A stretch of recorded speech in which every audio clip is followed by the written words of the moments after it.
All right. I'm Steve Martin. I'm the president, CEO of Natural Encounters, Inc. Hello, I'm John Rossi. I'm a touring drummer with a passion for animal conservation. When I'm on the road, I spend as much time as possible visiting zoos, aquariums, and conservation organizations. Now, I want to share those places with you.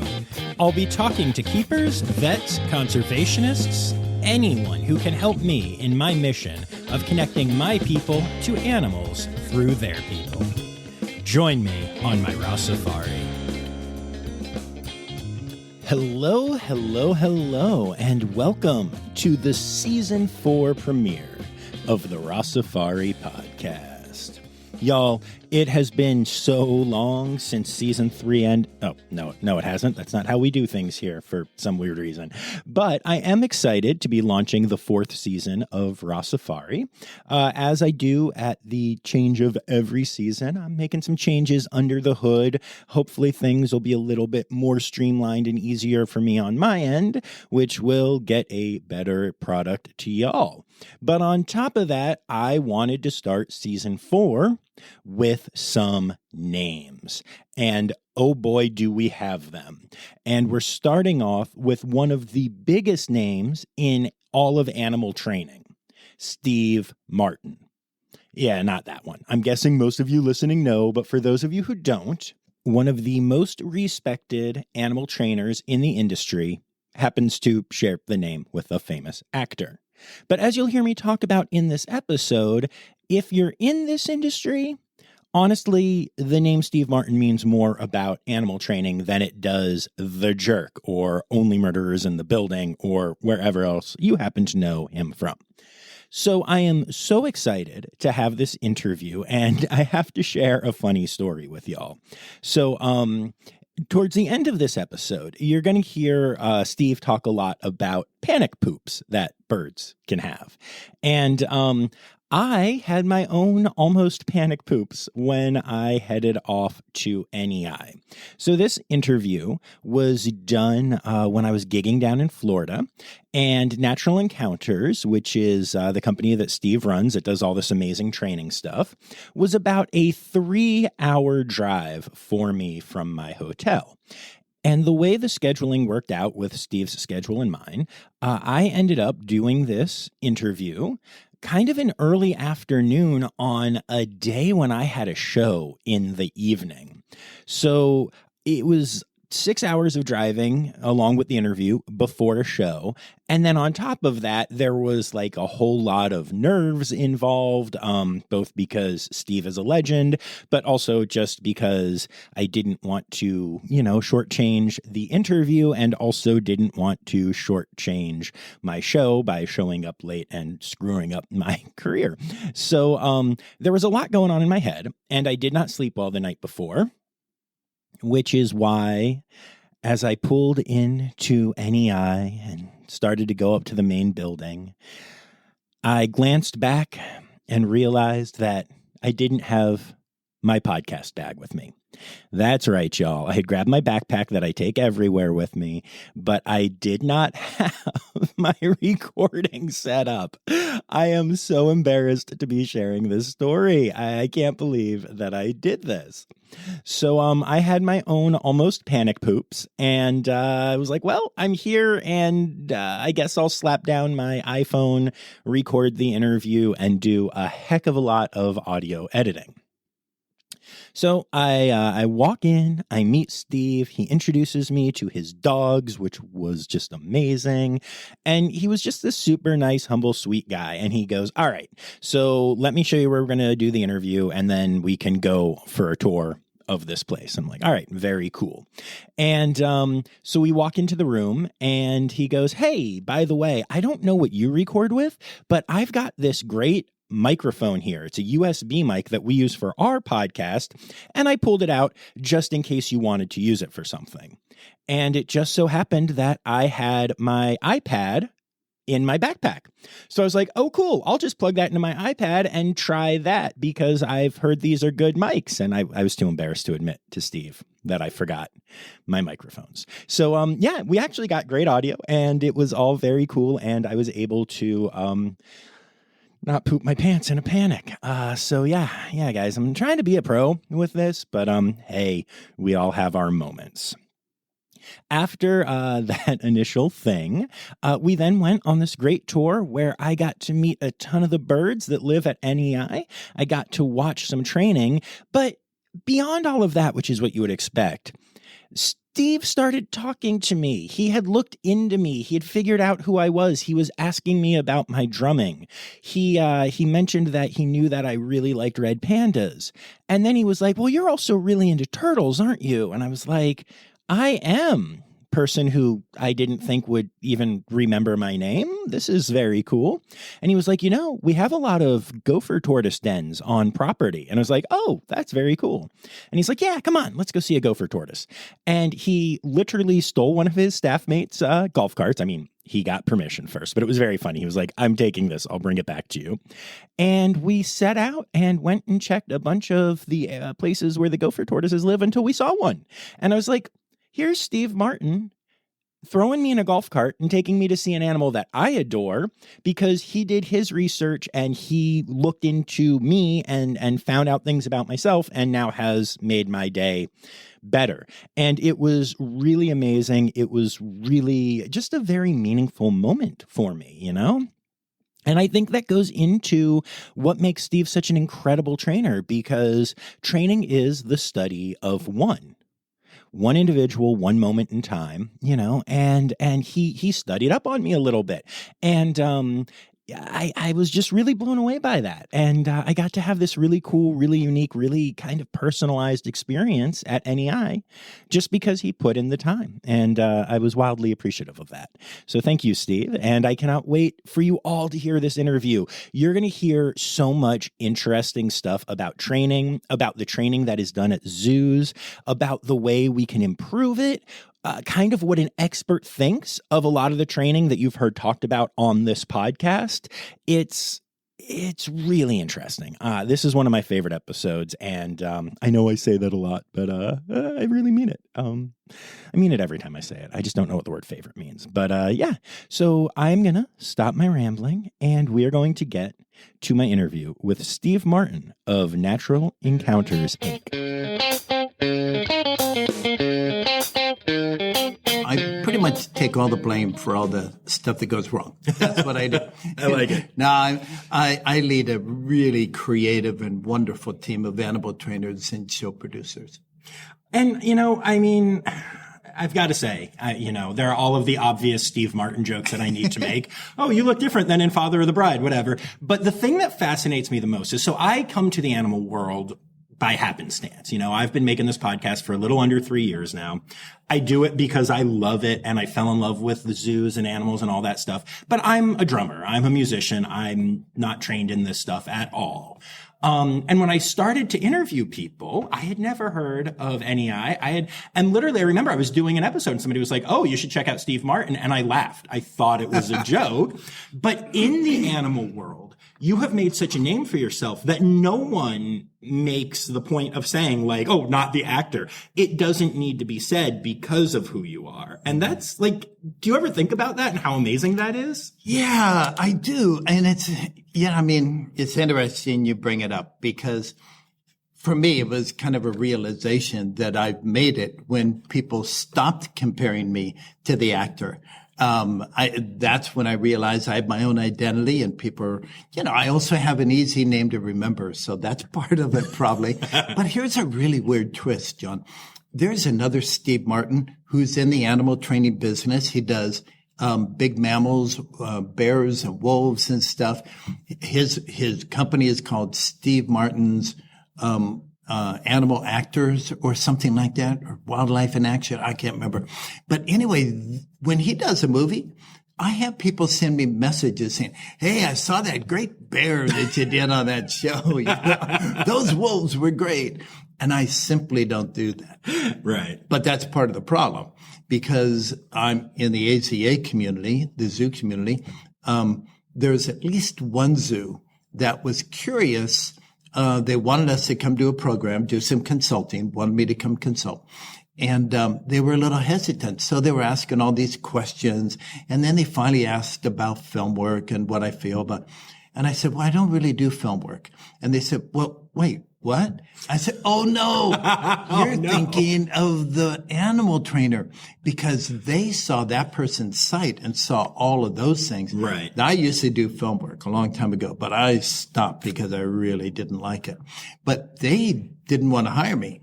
Some of them wanted to hire me. The director didn't want to hire me because of my history in the film work stuff. So anyway, yeah, it goes good and bad.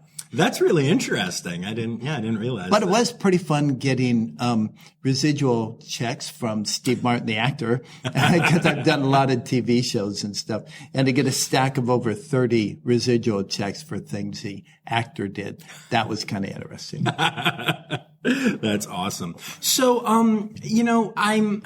I love to dig into people's history when we talk. There's so much, you have so much good training stuff out there, and we will talk about a lot of that. But how did you get to where you are? When you were young, what was your relationship like with animals? What's your education like? Stuff. I grew up, my father had pigeons when I was a kid. So I started hanging around with his pigeons. At about 5 or 6 years old, I got a parakeet for Christmas, who I completely loved. Name was Perky. And I trained Perky to fly over to my hand, fly to the glass, drink some juice or whatever. But that was my first training as well. I used to get dandelions in the front yard, and Perky loved dandelions that I'd fly to and from. But then after that, I started raising finch and canaries. And then 16 years old, got into falconry. Had a sick hawk and took it to a veterinarian who was the best bird veterinarian in the country, probably.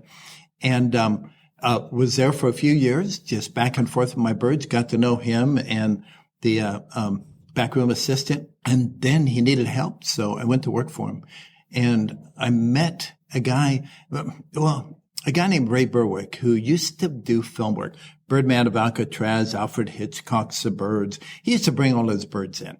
And so he was kind of a gruff old guy, and our veterinarian didn't really care to talk to him. So he'd send me out there to talk to him when he came to pick up his birds. So Ray thought I knew a lot about bird medicine, so he offered me a job. And went to work doing shows at Universal Studios and doing some film work back in the day. And then he got a contract with the San Diego Wild Animal Park to set up a Birds of Prey show. First one ever. Wow. He sent me down there to make a showing until he could get somebody to come do the show, because I wasn't a show person. I was cleaning cages at Universal, and I was a kid in high school who was scared to even read a report or anything in front of the class. I was scared to death. So I wasn't the right tool for that job. But long story short, he never got anybody. I hired my friend Danny, and together we produced that show. And Ray would come down once a month, and he'd go, yeah, this is okay. And so it was a wonderful show. Free flight, natural behavior. I wanted people to know about raptors and love raptors like I did. So, but it was also the end of me, because Berwick wanted me to teach that parrot to ride the bicycle that he brought down, and teach that duck to pull the cockatoo in a boat across the pond, and get that conservation crap out of the show. Ooh.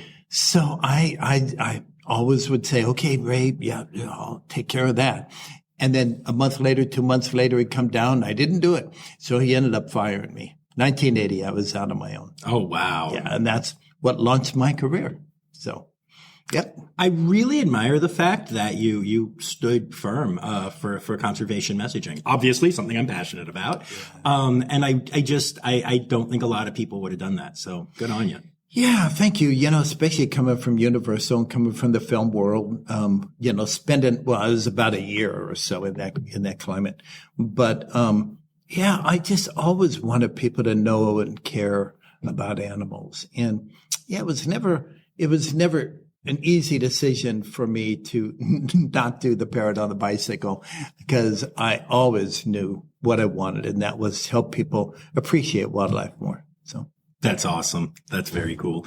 And so I guess to dive into the work that you do here, I mean, I'm just going to say it. You are the name when it comes to training, like in the AZA community especially.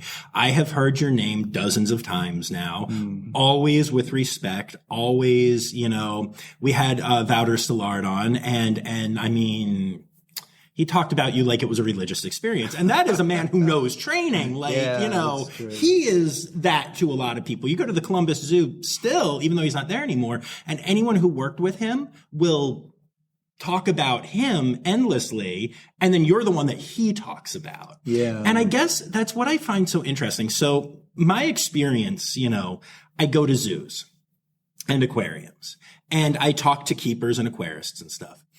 And they're all great at training. I was at the Naples Zoo yesterday, and I saw 4 different training sessions that were brilliantly done, all designed by the keepers. And then each of those keepers have their curator. And then there's usually a head of training or curator of training or whatever.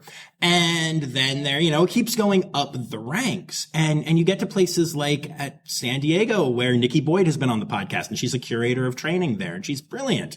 And yet, after all of that, after all of these levels of amazing trainer, then more amazing trainer, then super trainer, then there's your staff and then you. How do you get to that point? Like, it's really crazy. Well, there's a few things. I mean, a lot of moving parts in that, right? But, you know, one is practice, of course, and the other is good mentorship. But let me tell you a story that might put it in perspective. I consulted a lot of zoos, and I consult on everything. I've consulted at 150 zoos or something like that. It's ridiculous. But at one zoo, they had a consultant who set up a behavior management program for the whole zoo. And they thought they had the best trained in the whole zoo community. So somebody on their board said, how do we know that we're the best? And they suggested that we get somebody from the outside to come in, have a look. So my name was out there, and so they brought me in. And I met with the board and the director and everybody, and they said, okay, go look at all of our training, see what you think. I looked at all the training in the entire zoo, 3 days, and then came back for the report. And I remember saying, I'm not exactly sure how to say it, but let me say it in a general term. When kids grow up, they're throwing a basketball at the hoop in their front yard. And the more they practice, the more they try, the better they get at it. And they hone those skills. Then they go to grade school. They're doing it there. And then in high school, very few of those people actually get a chance to play on the high school team. But those who have got great skill from practice in the front yard and on the basketball court in grade school and maybe in part of high school, they get to be on the basketball team in high school. And that's where they get really good coaching. That's where they learn the strategies, the skill and the coordination, the plays. That's where it really starts coming together. And then a small percentage of them actually get to go play ball at college.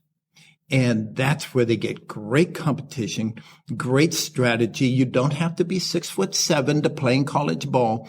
You have to be skilled, talented. You have to know the strategies and you have to have great coaching. Then a very few, tiny fraction of those people go play in the pros.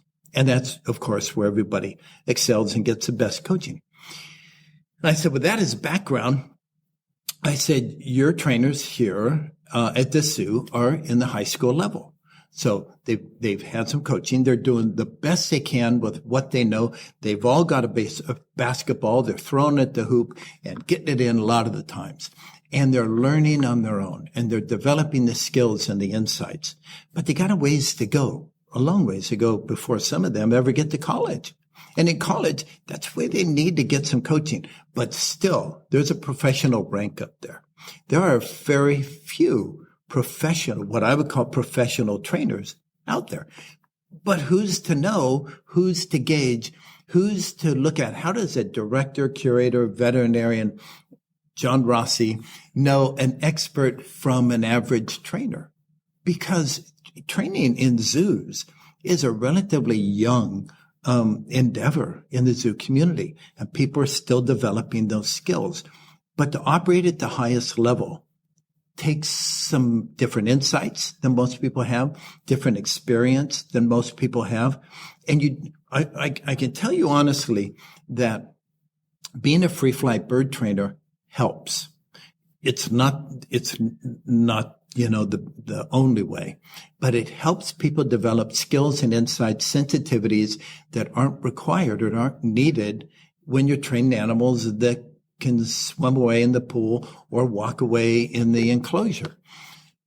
The consequence of a poor training decision with a free flight bird could be you never see your bird again. Right. The consequence of training, pick an animal, a tiger, and you have a poor training decision could mean the tiger just walks away. Right. Or maybe the tiger aggresses on you, but you're in protected contact, so it doesn't matter.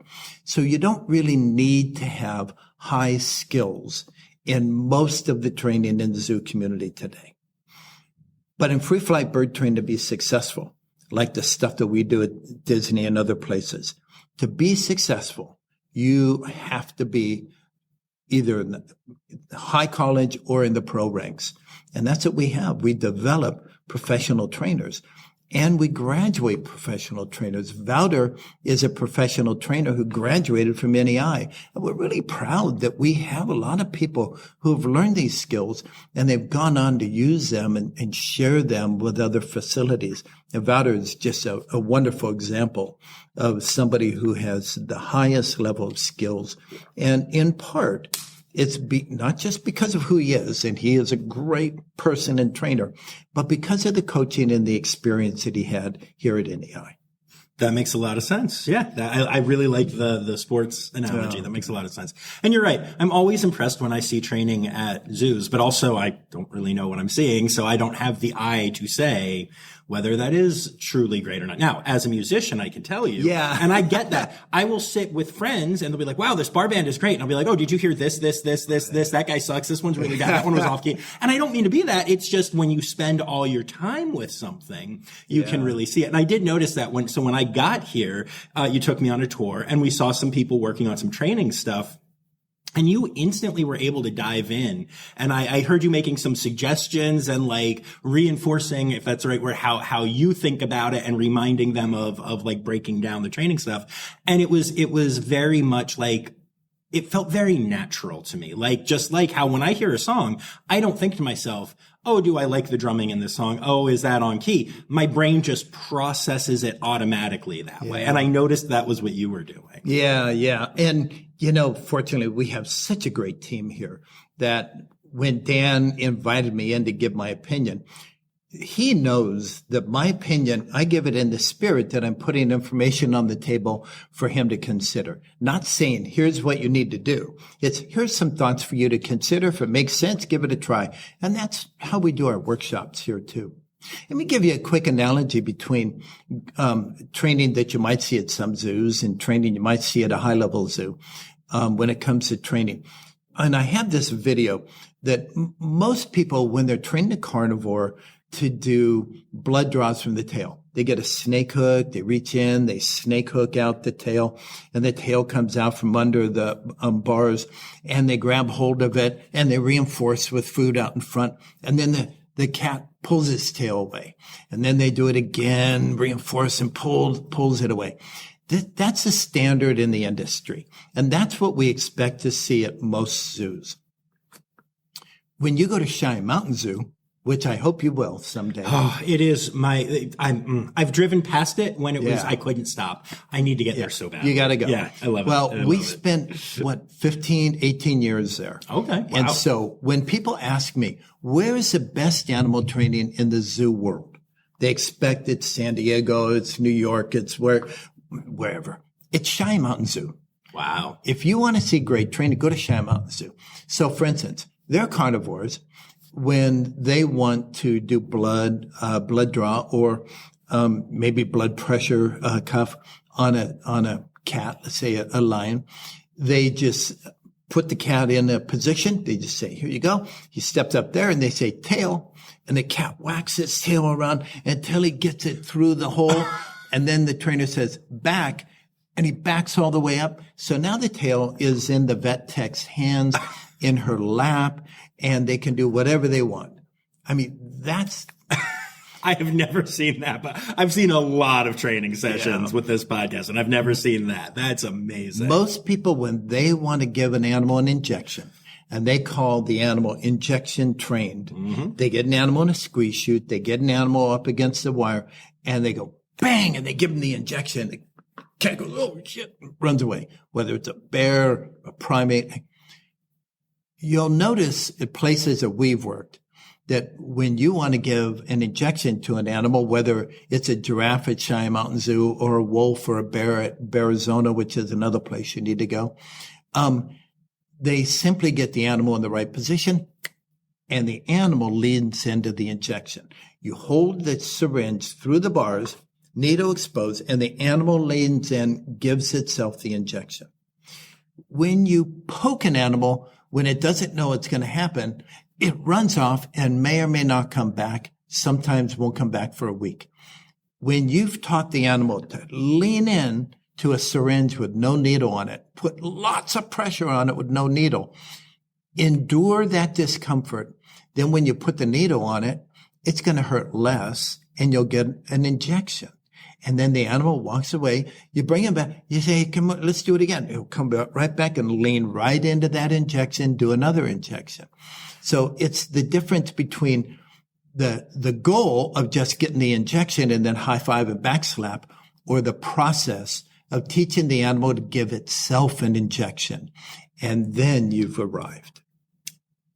Wow, that makes a lot of sense. Yeah. And I didn't even think about the fact that, yeah, you're right. If you put a lot of pressure on a non-needled, that's actually going to be worse. I can see that. Yeah. And needles, if done right, shout out to some of the people at the hospital I was at last year who didn't know how to do this right, but needles don't actually hurt all that bad normally. That's right. Exactly. Yeah. But that's interesting. The startle effect. Right. Yeah. And then that's people's goals. They forget the process is more important than the goal. Right. That's really interesting. The other thing you'll see that we do that not a lot of people do is control. We are students of the animal's body language and giving the animal control in the environment. So, for instance, at Arizona, the wolves wouldn't come into the yard because they've been trapped in the yard. And then they wouldn't go inside because they've been trapped in there, and that's where they get injections and all that. These wolves just wouldn't come in. We were there for, a week, and what we did was we gave the wolves the control over the door. If that wolf looked at the door, we closed the door. Or looked at the door, we opened the door. Even from the outside. If the door was closed, the wolf walked up to it, we'd open the door. Then the wolves started coming in for a reinforcer. If the wolves, when the door started to close, the wolf looked at it, we stopped closing the door.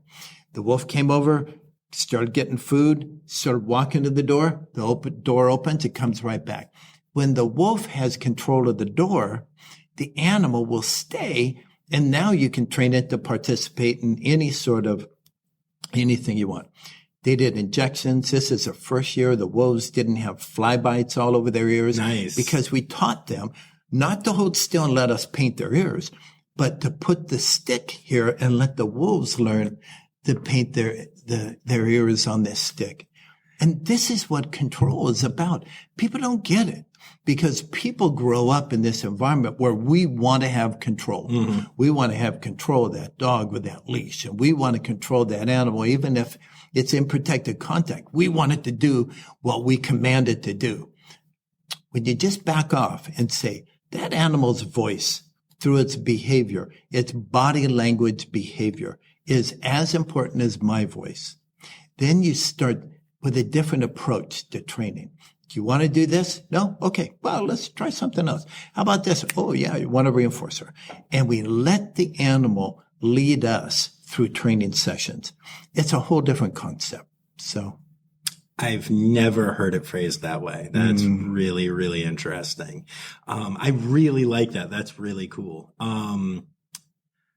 Wow, that gives me a lot to think about. You know, it's funny. We met at the AZA conference very briefly. I know I just said hi. You were meeting a million people, and I remember one of the things that I went to there, one of the talks, presentations, it talked a lot about the difference between choice and control. And the speaker said that the words choice and control are used almost interchangeably in the zoo field and that they shouldn't be.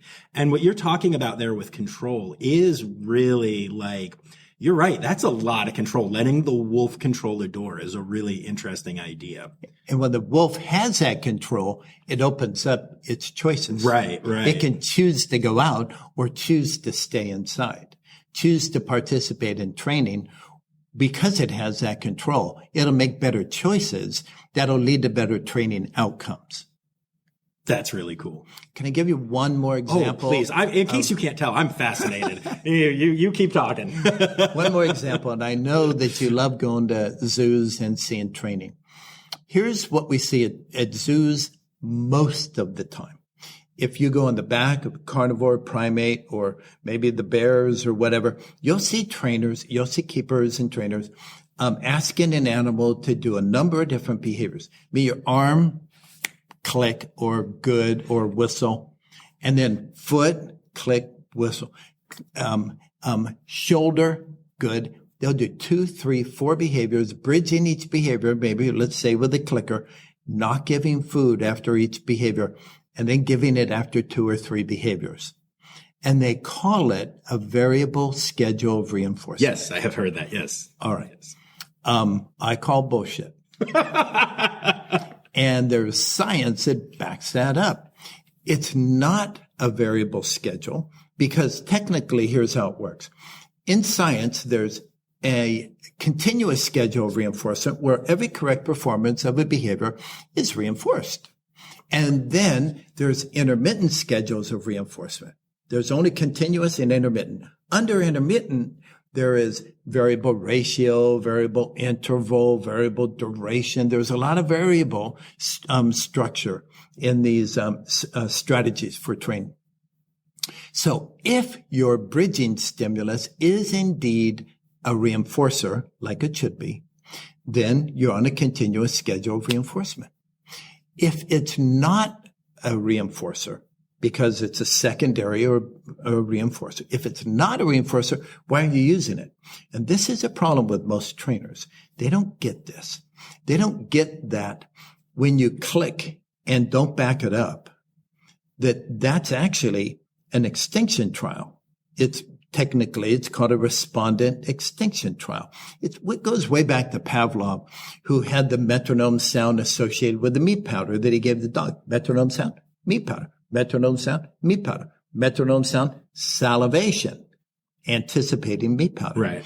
It's in a classical conditioning. That meat powder triggered the behavior of salivation, or the metronome did. Metronome. It's the same with clickers. That's the way you charge a clicker, Karen Pryor says, or a whistle. Now, when you break that pairing between the sound, the clicker or the metronome sound, and the backup reinforcer, the food, or whatever you're using with your animal, you strain the ratio of the reinforcer and you break that pairing, and that clicker loses its meaning. In Pavlov's experiments, we don't hear about when he quit following the metronome sound with meat powder, salivation quickly ended. So that's what happens in the zoos. People are click, click, click, and then given food. And what happens is the animals stop listening to the bridge and start looking for the only other salient information. The food is coming. That's a person's hand. The person's hand moving up to give food. So the animal will stop listening. Its behavior will decrease because it has such a low rate of reinforcement, and it's so complicated, it's confusing to the animal. They get aggressive, they walk away, whatever. And then the average trainer blames it on the animal. Oh, he's messing with my mind. He's upset. He's being aloof. He's being stubborn. He's not any of those. He's being an animal responding to your reinforcers, that low rate of reinforcement. And it's a problem with trainers. They're quick to blame the animal. We never blame the animal. We always point the finger at us. When the animal does something, it's always our fault.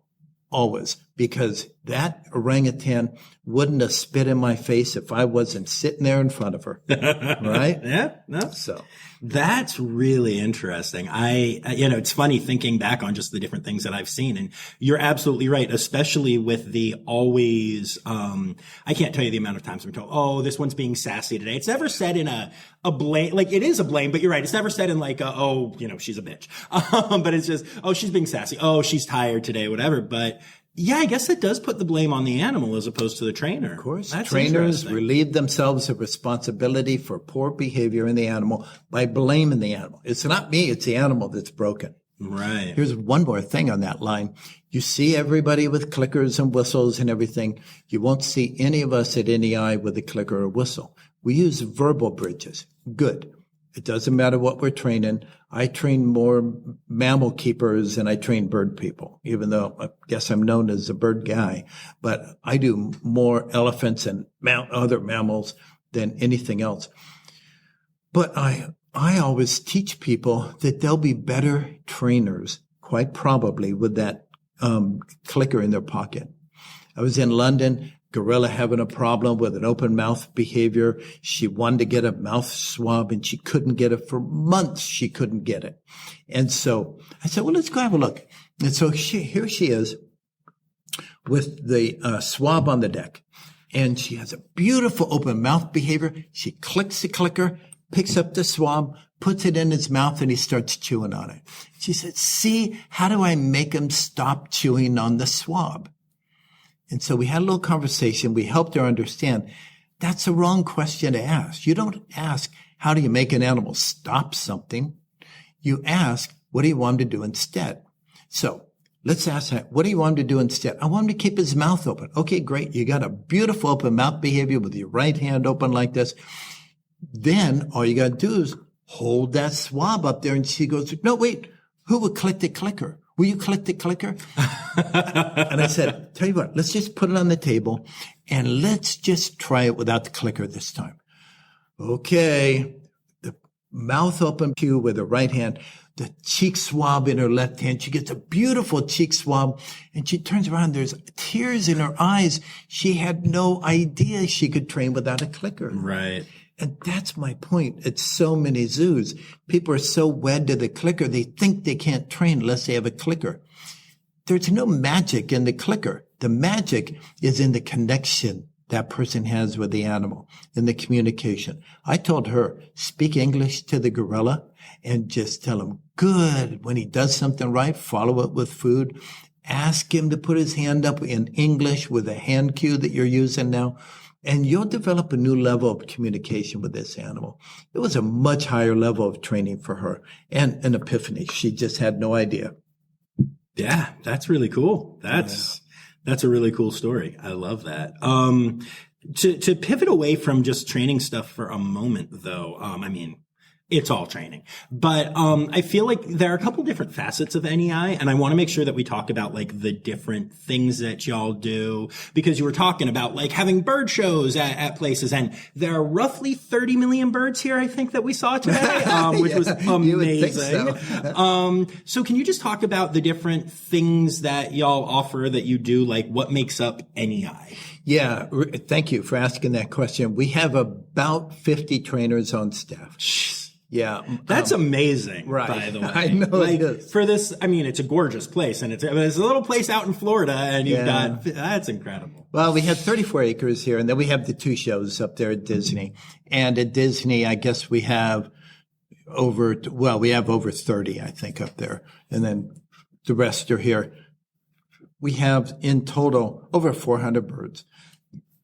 Most all of them have a job out in the big flights that we drove by a little bit ago called Six Pins. That's a retirement community. Birds are living their life, their best life out there. And so we train birds. We do shows, educational shows, and we consult. We go on consulting projects. Most of my work now is at consulting projects, and we go open a show. We have a show at Roger Williams Park Zoo this year that goes out next week. And in about 3 weeks or a month, we send another show out to Minnesota Zoo that'll be there all summer. In all of the shows we do, we raise money for conservation.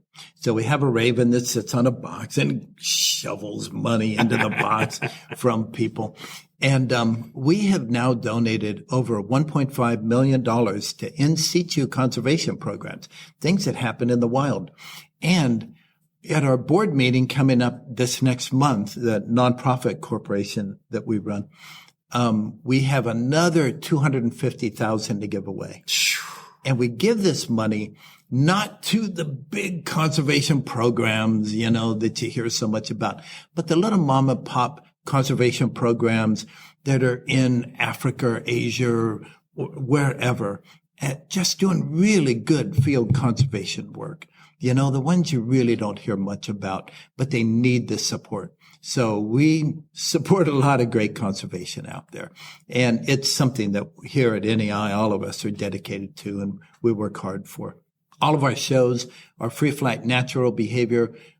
We're all about not educating people, but my goal is always to inspire caring that leads to conservation action. I want people to care about animals. It doesn't matter too much how much they know, but when a person's looking at a red-tailed hawk down a shotgun, it's their attitude about hawks, not how much they know. It's their attitude about hawks causes them to pull that trigger or not. So in our show, when we have a hawk or an owl, instead of us saying, oh yeah, this hawk has amazing eyesight, it can read a newspaper so far away, it has so many pounds of pressure in its feet, it's a booty built for soaring, they're found all over this range. Instead of saying any of that stuff, the one thing that we want to get across is this hawk can eat 1,000 mice in 1 year. Now people have reason to care. Right. If we tell them how strong their feet are, then they might worry about their dog or their kids in the backyard. So there's a real strategy to the messages we want to put across. And we like the animals telling the stories as opposed to us standing there giving a natural history lecture. I like that. I like that a lot. When you send a show to a place like Roger Williams Park Zoo, and as I had mentioned when we were hanging out beforehand, boy, are they excited for this. Oh, good. They're very excited. Do you send keepers? Do you train the keepers there? Is it a mix? How does that work? Yeah, we send our staff, and I think we're sending 4 people, and then we've hired 2 people up there to support. And we'll have probably 4 trainers, 4 people there every day. 3 of our trainers every day, and then 1 of the support staff that we've hired that live nearby. On occasion, our contracts will call for us to train their staff, and we're happy to do that. Really happy to go in and train people because part of my life goal, our company mission statement is sharing the knowledge and helping other people create environments where animals have better welfare. And so we can do that by teaching people to train better and produce programs better. So we'll go into programs. We're at Caldwell Zoo right now. We have one of our top consultant trainers there right now for 2 weeks. And he'll be there off and on 2 weeks every month now until September. But part of what he's doing is helping the keepers learn how to train the animals to participate in husbandry and medical behaviors, but also looking at interpretive opportunities where animals in exhibits can do species-appropriate behavior on cue for interpretation. Here's the angle. When people walk by an exhibit and they see an animal sleeping under the shade, those people can spin their own story. Oh, he's bored. Oh, he's depressed. Oh, he doesn't look healthy. They spin their own story. When they see the same animal doing what nature built it to do, using its senses and adaptations that its wild counterparts used to earn a living, then they see a happy, healthy, active animal. And so for the guests, it's win-win because they go tell their friends, right, you got to go see the, and for the animals, it's the highest form of enrichment. When you enable an animal with the opportunity and the motivation to do what nature built it to do, it's so much better than all the stuff you can throw in their exhibit that we call enrichment. So that makes sense. Now I'm going to play devil's advocate for a minute though. There are animals that are built to like sleep 20 hours a day, like tigers. So what would your response be to, like with what you just said, but for a tiger that maybe is built to sleep that much. Yeah. And, I go to Africa almost every year. Nice. I see. Yeah. And I learned so much about animal behavior. Well, I mean, I've gotten to a point in my life where I get to go play a little more. Fair. And, but they say lions are built to sleep 20 or more hours. When you see lions in the wild, they're active. They're active more, I think, than 20 hours. Interesting. But nevertheless, I mean, there's data out there, and, before I'd say lions sleep 20 hours or more per day, I would have to go find the research to back that up. It could just be the cultural fog that people are spread. Anyway, the bottom line is, let's say a lion or a tiger sleeps 20 hours a day. We're asking for 2 hours. We're asking for 20 minutes here, then a couple hours, maybe 20 more minutes, a couple more hours, 20 more minutes. And 20 minutes is a long activity for an animal in a keeper dog program. We call them exhibit shows or enhanced exhibits. Nice. Where animals do species-appropriate behavior. So it's really not compromising their sleep pattern, because in the wild, most animals are on a wake-sleep cycle. Right. They sleep a while, they're awake. They sleep a while, they're awake. So. No, that makes sense. I think, and I must have misunderstood. I thought when you were saying that, you meant like you keep the animals active. Yeah, no, constantly, not so much. And I misunderstood what you were saying. What you're saying makes a lot more sense. Yeah, and it's part of our program that we want people to appreciate these animals doing species-appropriate behavior. In order to do that, we have to time it.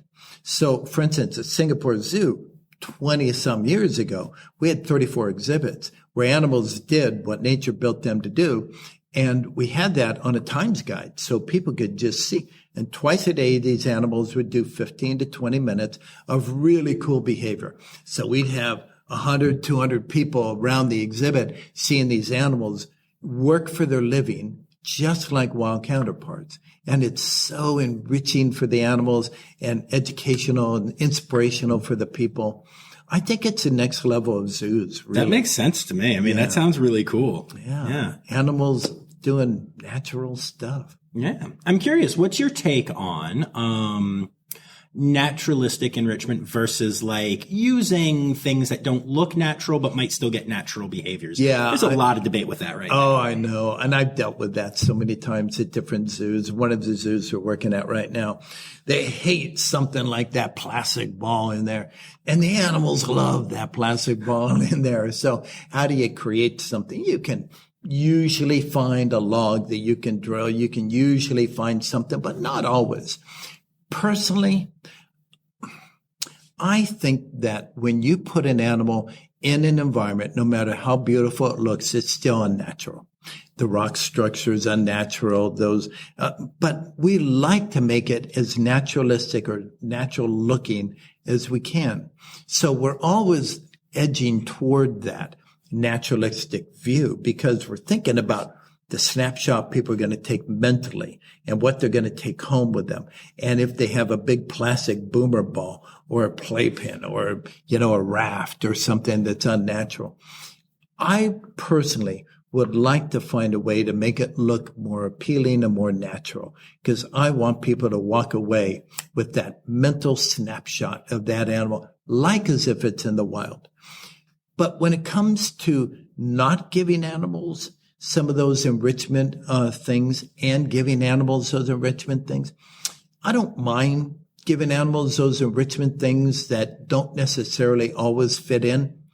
I prefer to give it to them off exhibit because they spend 2/3 of their day off exhibit. Right. So that's where all those unnatural things are best used. And when they leave the exhibit, they don't just go to sleep for the next 12 hours or something, So anyway, I didn't answer your question very well because sometimes I've seen some unnatural looking exhibit pieces but animals love, and I see that behavior of them playing with these things, and it makes it okay for me. But I would prefer that if it looked more natural. That makes sense. Yeah, I can see that. Yeah. Middle of the road. No, that's fair though. I mean, I think that's fair though. And, it kind of leads to another thing that I'm always fascinated by, which is whenever I talk to anybody about training stuff, it always comes down to like species specific discussions. You have hornbills here, and hornbills like to have things and try to give them to you. And as we were walking through today, one of your hornbills came up and tried to give us stuff through. I don't even know if you caught it. I just out of the corner of my head, but I was like, oh yeah, no, and that's just like a thing that they'll do or whatever. But then I find that there seems to be some debate from different people I talk to about whether you should focus more on getting species-specific behaviors or how much maybe you should take into account the individual animal. And I'm curious if you have any thoughts about that. Well, I always look at each individual as a study of one, it's that animal, that moment in time with that animal's history of reinforcement and punishment and these current conditions, that set up for this behavior now. So for a ground hornbill to pick up something and carry it in its beak, they do that in the wild. I've seen lots of them in the wild. They're quite often carrying around a lizard in their beak, a dead lizard. And it's, anthropomorphically, we can say, oh, he's showing off or, oh, he's trying to give it to me. Rarely will a ground hornbill hand that to you. They just bring it up close. Interesting. Okay. And they do it in the wild with conspecifics that they're walking around with out there. And, I don't know if that's, remnants of them carrying that food so they can go to the nest and feed the chicks because, all those ground hornbills in that family group participate in feeding that one chick that's in the nest. So they've got to carry food around for a while before they go back to the nest because they're always in a group. So I don't know. I'm not that worried about it myself. So. Okay, cool. Very good. But yeah, so I guess kind of one thing that I've seen happen sometimes that I'm curious about what led to that question about individual versus species specific is, so, obviously we have the SSPs and we're moving animals around and that is great. And I love that and yay that. But so I feel like what I've seen sometimes that maybe makes me a little concerned, and I'd be curious to know your take on it, is that zoos will get a new animal that is coming from one type of training program. Whether you agree with the program or not is irrelevant for this discussion. And is going into a new training program or where they expect a different kind of behavior. And, I'm curious what your take on is should each facility kind of be allowed to dictate, or not allowed to, but should each facility dictate how the training is going to happen and what behaviors they should expect from an animal? Or if you're coming from something, should they more adapt to what the animal is used to? I don't know if I'm being clear. I'm not trying to throw any. Yeah. And I do have some thoughts for you. I mean, SSP moving animals around, I think that's great in most cases, but there's some animals like elephants where that's a challenge. Yeah. In the wild, elephants, elephants are in these family groups and, the males go off and these females are all together most all their life. And when you take an animal from one herd of elephants at one zoo and bring her over to another zoo, she doesn't fit. Just like in the wild, she wouldn't fit. Complicated issue. But with other animals, it's not quite as bad as the elephant situation. And most animals, like these ground hornbills, they're pretty comfortable going into a new group. That's not a problem. Even though in the wild, they'll typically stay together in a family group and some will go off. But, only one of those animals breeds every couple of years. So anyway, I think that specifically, I think every animal is an individual, but we can't forget that they have these species generalities that help to influence some of their behavior. And sometimes when these species generalities form tight bonds and you send them off to another zoo, things change a lot, especially when they're missing the conspecifics that they grew up with. When you're talking about parrots or something like that, these birds they're meant to leave their family. When a parrot is with its sibling out there for 2 years or so, that parrot's going to leave. And if you try to house them together in a flight pen like this, they might look bonded. But at about 2 years old, they're fighting. They want to be away from each other. So the style of training at one place sometimes is different from another place. But I think that it's important in the zoo community that everybody start realizing best practices. Now, I spent a bunch of years, and I'm still on the Behavior Scientific Advisory Group at AZA. I rolled off because you have to roll off after 3 years, so I'm an advisor now. And one of the things that we're talking about is trying to make sure that everybody understands best practices in training and how to train, how to use positive reinforcement, what kind of bridging stimulus, how to back up every bridge with an effective reinforcer. It doesn't always have to be food. It can be tactile or something. But hopefully someday we will have more people operating at best practice level, at that college level at least, where right now in high school, people in grade school, a lot of people still in grade school, still trying to get the basketball in, on their own, and they're doing it their own way. Some are throwing it underhand, some are throwing it overhand. And so we see a lot of that in zoos. And so all I can do is reinforce people for trying and caring and help them understand another way. Unfortunately, there's still some people who've been around a long time. And, the attitude often is, if it's not broke, don't fix it. So they want to get those animals out on exhibit the way they've always done it, maybe with a cold hose, chasing the rhino out, maybe push boards, getting the gazelles to come in. So it's always worked for them. And it doesn't bother those animals that much. Reality is negative reinforcement like that, it's not going to hurt the animal, especially after those animals have had years. You just pick up a hose and the rhino goes, yeah, okay, and he'll walk out. Right. And you show a pushboard to a gazelle and he'll go, okay, I got it, and he'll walk in. But the reality is an animal in a positive reinforcement training program where they have control, then they're going to have better welfare than an animal whose behavior is influenced by negative reinforcement.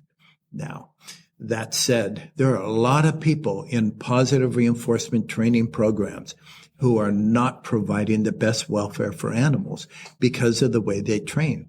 I have seen animals get confused to the point of aggression because of a low rate of reinforcement, because of people wanting them to comply with their commands, yelling, raising their voice in big posture, so different.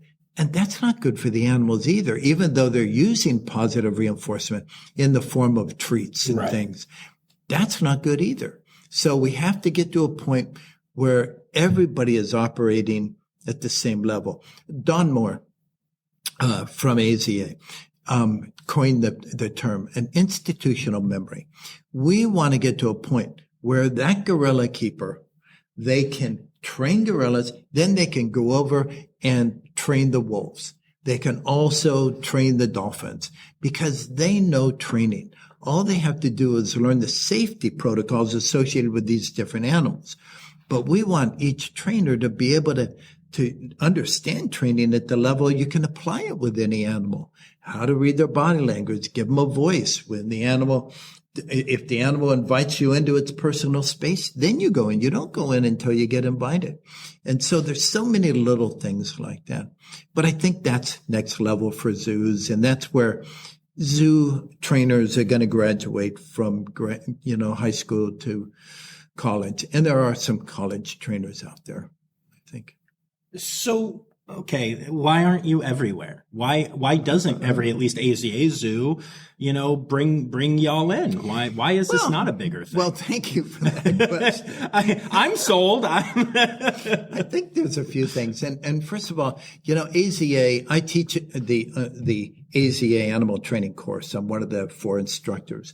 And by the way, this year in September, it'll be in this room right here in this building. So I do crossover with AZA but AZA facilities and institutions, they have a lot of options out there for consultants to come in and help them. The consultant that I recommend all the time is Wouter Stillard. Wouter's the guy. Yep. Matter of fact, I just turned over a project to him just a couple of days ago. Nice. Yeah. But reality is people don't know how to gauge great training. And there are great trainers out. I'm not saying there isn't great trainers out. They're out there. But they have a lot of consultants to pick from. And there's some really good ones out there. And there's some that maybe aren't as good as others. So I don't know. And, first of all, AZA proper doesn't get a chance to know me or know NEI because at AZA conferences, one of my pet peeves, for years, we and many other people in the Behavioral Scientific Advisory Group have been trying to put in to do presentations on animal training at the conferences. It's so rare. It's so rare to have anything on behavior or training at a conference. So training is not a priority in the zoo community yet. I think it should be because animal training, teaching animals to voluntarily participate in their own health care and medical care is amazing. And husbandry, oh my gosh, it's the next level for welfare. It is the most important part of welfare. But so far, we can't get it on the docket for the AZA conferences. It should be a general session topic where somebody should, with all the delegates there, all 2,000 of them there, whatever it is, to learn about how important behavior is. The behavior change principles associated with positive reinforcement is so important to animal welfare. But so far, people don't get it. Someday, hopefully they will. Yeah, hopefully. That's really interesting. I hate to wrap this up, but I do have a show to get to. Yes. But before we end, it's time now, don't you know? We've come to the end of the show.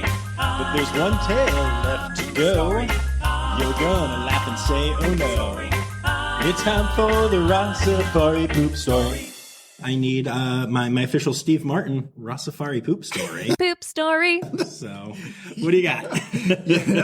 I tell you what, there are a lot of poop stories. Poop story. But I mean, just to preface this, there are so many people when we go to talk about doing a show someplace or something there. Well, a bird's going to fly over there. Oh no, what if they poop on somebody? What most people don't realize, birds don't poop when they fly.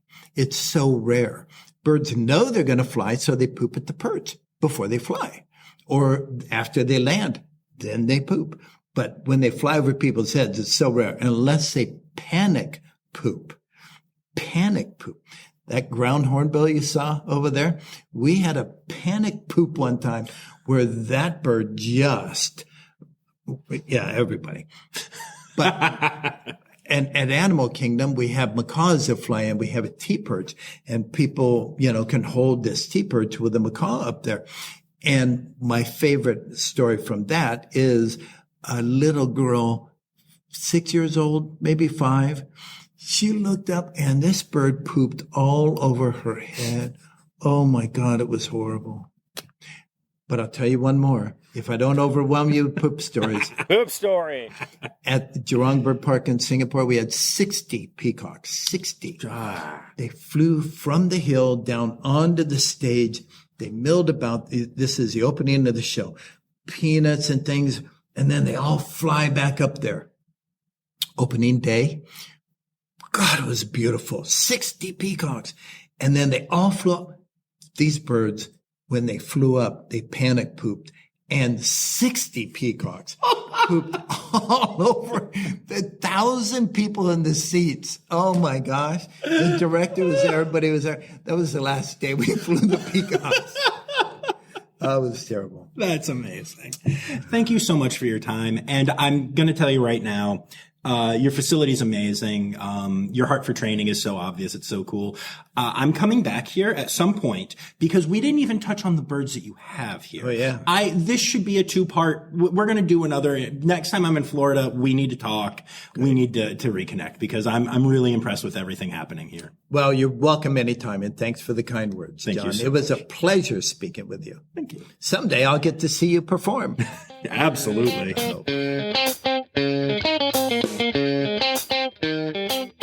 All right, so there you have it, folks.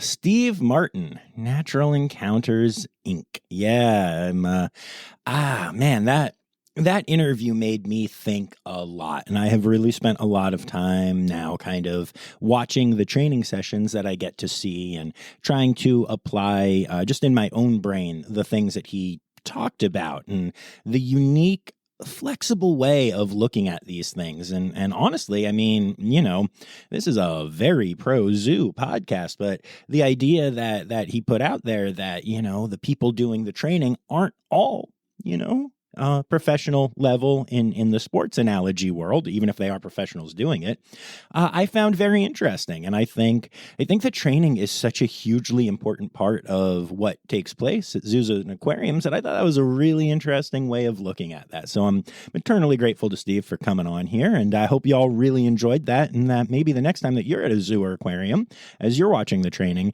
you think a little bit more about maybe different approaches and different things that can happen. And for all of those zoo and aquarium professionals that listen to the podcast, I hope that was a bit of an eye-opener for y'all and maybe gave you some ideas on how to improve, because, hey, you're all great. Let's be honest. That's why I do what I do.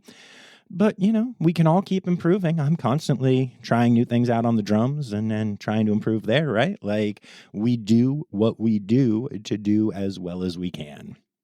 So, I'd like to thank y'all for being here. Start of season 4. I'd like to remind you that we do have a Patreon. If you would like to support the podcast, you can do so for as little as $3 a month. I know. You're thinking, wow, what a bargain. I know, it's incredible. But you can do that by going to patreon.com/Rossifari and showing some monthly support there. And I'd like to say a special thank you to my Red Panda level patrons, Laura Schenk, Kristen Dickey, and Stephen Williamson. Stick with us for the next couple weeks, y'all. We got some really cool names that are going to be, name dropping. I don't know. Anyway, and I'm really excited for all that season 4 is going to bring. So until Zoo News on Friday, remember, friends, the word credits backwards is Steiderk. The Rossifari podcast is produced, hosted, and engineered by John Rossi. Editing and fact-checking by John and Dr. Zoe Rossi. Our theme song is Sevens by Nathan Burke, performed by Nathan and John. Interrupting John theme and additional voices by Taylor Isaac Gray. You can reach John directly on Instagram and Facebook at Rossifari or by email at rossifaripod@gmail.com. Rossifari is part of the Daydreamer Media Network. Now, stop listening to me and go visit a zoo.